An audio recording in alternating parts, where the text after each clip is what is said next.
Hi, I'm Kevin Hatley and welcome to Kevin Hatley Photography in my office.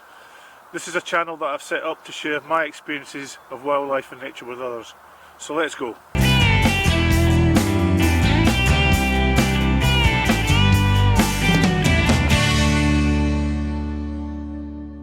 There's a saying that if it looks like a duck, it walks like a duck, and it acts like a duck, then it's a duck.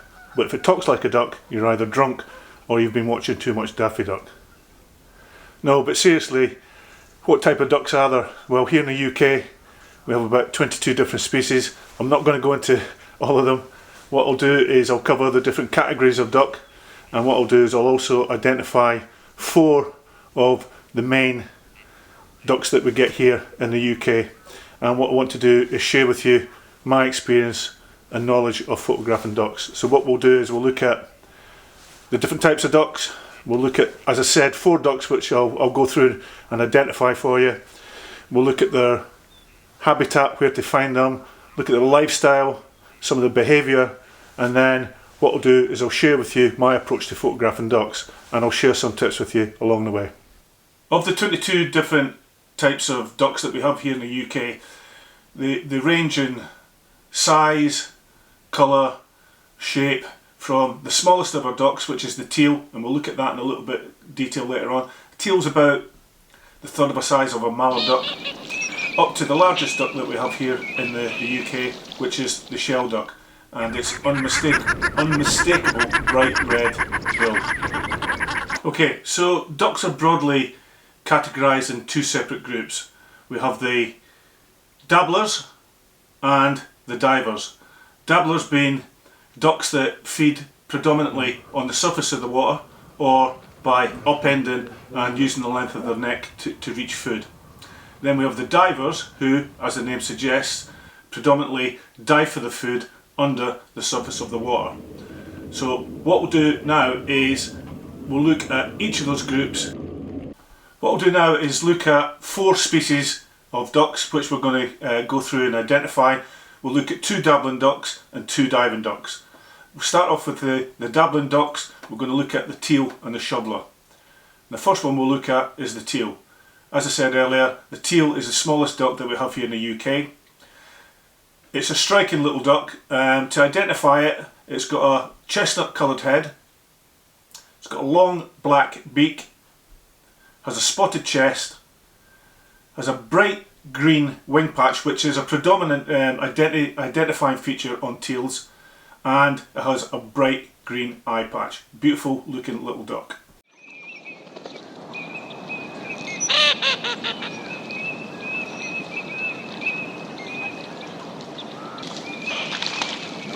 We then move on to the other dabbling duck which we're going to look at, and that's the shoveler. And there's absolutely no mistake in the shoveler, especially its supersized bill, which it utilises for dabbling in the water, searching for food. To identify the shoveler, it's got a very large green head, it's chestnut flanks, it has a white breast, it's got a large spatulate bill, which is the real predominant identifying feature on the shoveler. The female is mottled brown, black and brown, and again it has a bright green wing flash, the shoveler.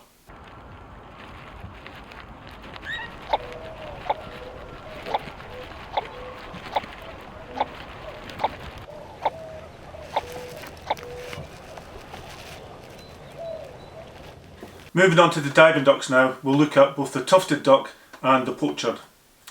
The tufted duck has a funky hairstyle where the tuft is longest on the male. The identifying features of a tufted duck are it's got a purple head, they're mainly black and white, and they've got a black beak and a predominant yellow eye, and the female is black and brown in colour.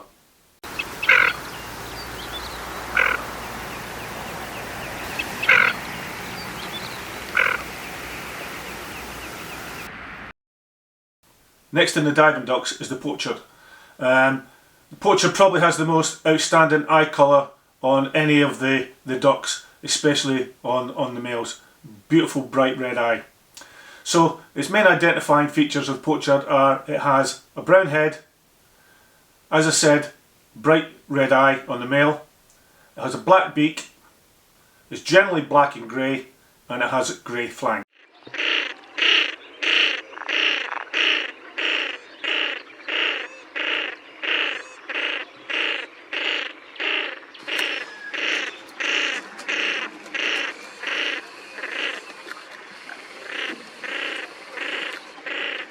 When it comes to ducks' diet, it's very varied amongst ducks, with some specialising in certain foods ranging from aquatic plants, fish, insects, crustaceans. You'll find ducks grazing by the edge of the water, feeding on the surface of the water, below the water, and grazing in nearby open fields as well, which is common.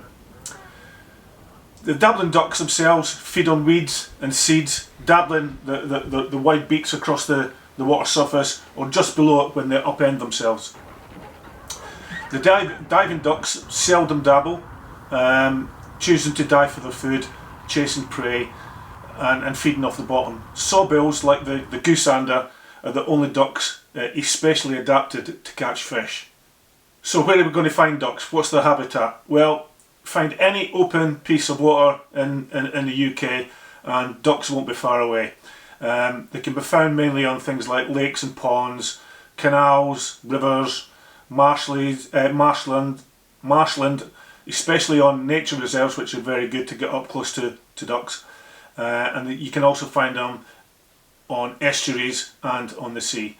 Camera settings. So what I want to do now is go through my approach to photographing ducks.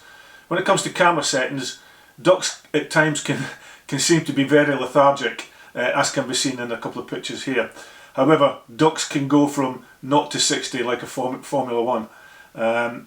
Therefore, I would recommend that the following settings would be your go-to settings, remembering that all depends on the light that's available. But my go-to settings would be, for ducks that are on the surface, just moving around generally and feeding, you're looking at aperture of f8, 1/1000th of a second, and I always shoot in auto ISO.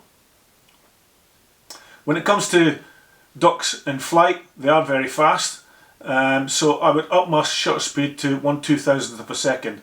So for birds in flight, aperture of f8, 1/2000th of a second, and auto ISO. What I want to do now is just go through what I can consider to be my top 5 tips for photographing ducks.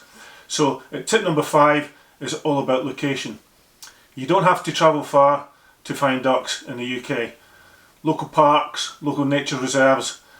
If you're a beginner, they're a great subject to get close to. They're used to human presence, so you can get up close and you can get the pictures that you're after. Both portrait type pictures and birds in flight. Winter offers the best time of year to go and find them. We get lots of hundreds of thousands of ducks coming into the UK from the continent. So tip number 5 is find a good location to photograph ducks. Tip number 4 for photographing ducks is to do with wind direction. It's advisable to pay close attention to the wind direction.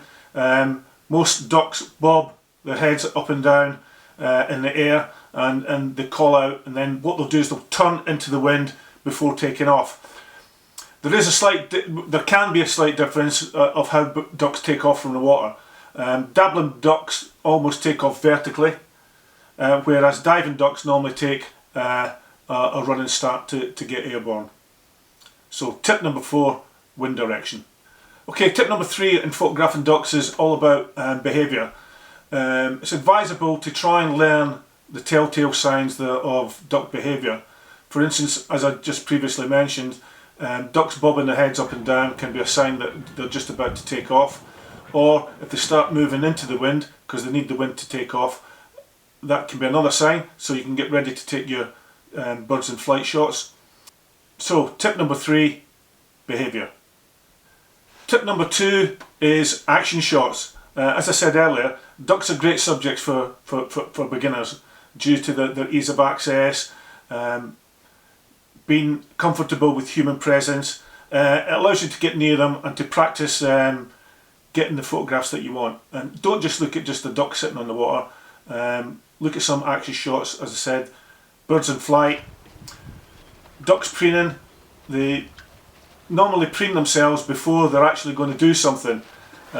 Reflections is another good one. If you get a nice calm flat surface, you can get some nice reflection shots. So what I want to do here is just show you, by understanding bird behaviour, by anticipating what's going to happen next, this sequence of shots were taken following watching the duck preening itself and washing. I knew that these shots were going to come.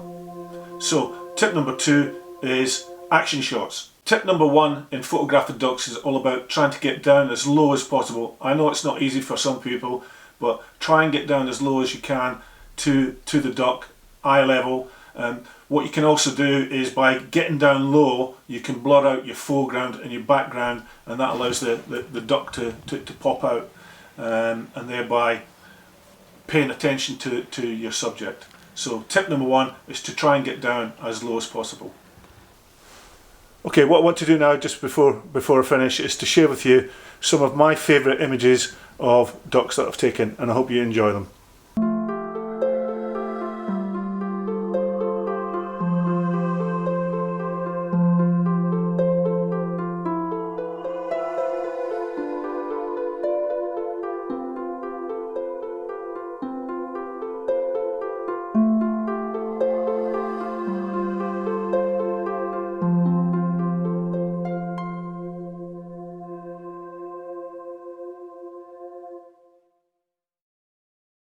Okay, thanks for watching this edition of Kevin Hatley Photography and How to Photograph Ducks. I hope you've enjoyed it as much as I have, doing the project and going around photographing them, and once again I've learnt a hell of a lot whilst doing this project. So all I would ask is that if you liked it, could you hit the like button? Could I also ask you, if you've not subscribed to my channel, Kevin Hatley Photography, could you consider doing so? It's absolutely free, it doesn't cost anything, and it just helps to build my channel up, and it keeps giving me that incentive to come out here to places like this, RSPB, Blacktop Sands, and photograph the great wildlife that we have here in the UK. So until the next time, stay safe, take care, and I hope to see you soon. Bye for now.